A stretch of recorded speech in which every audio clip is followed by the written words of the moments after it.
high school coverage with the Highland High News.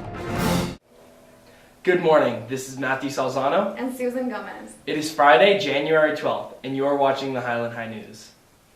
Just 4 months shy of graduation, the class of 2018 took their class photos and spell-out photo that will remain in Highland history forever.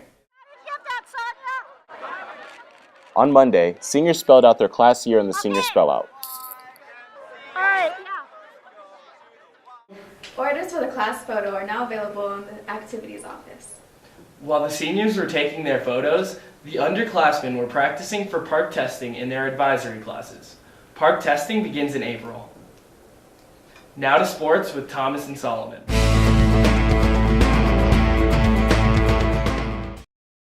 Thanks, guys. The varsity wrestling team season is in full swing. Jermaine Green talks about his experience in the Albuquerque Academy Invite. There was only 2 of us, so we didn't place very high, but I took second. Out for several weeks, Jermaine explains his injury.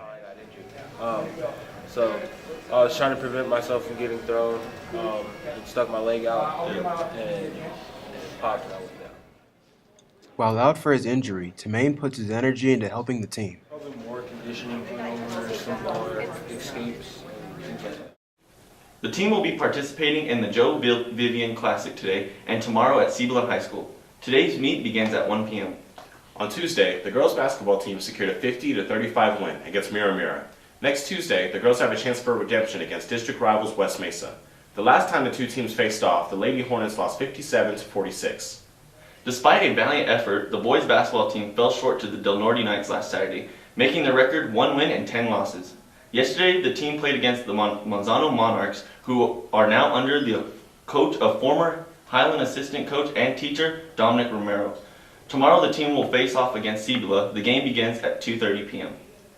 Coming back from the winter break, the varsity swim team will be participating in the Metro Championships tomorrow. Meets begin at 8 a.m. at the West Mesa Aquatic Center. Now, back to the news. Thanks, guys. There's no school Monday in observance of Martin Luther King Jr. Day. Senior Alexis Conner will participate in one of the observances as a winner of an MLK Essay Scholarship Contest. Thank you for joining us here at the Highland High News. See you next time.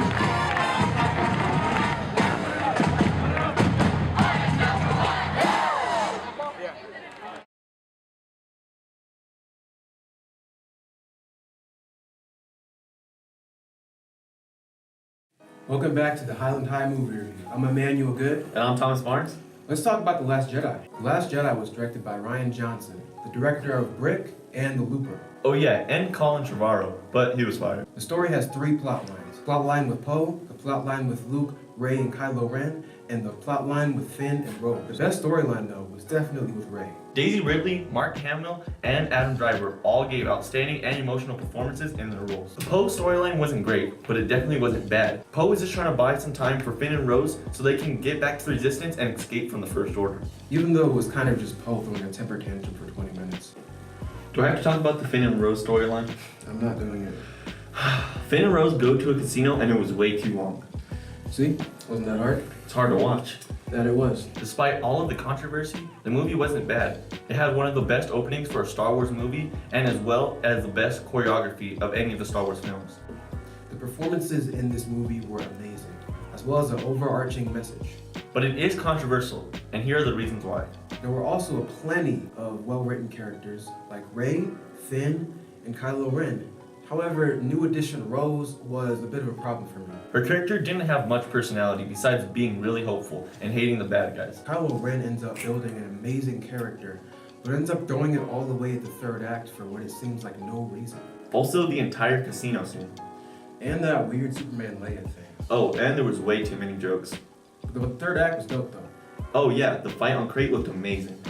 The movie had a lot wrong, but the strong performances, amazing fight scenes, and overlying message about hope saved it from being unwatchable. This time we're gonna give this movie a 7 out of 10. See you guys next time.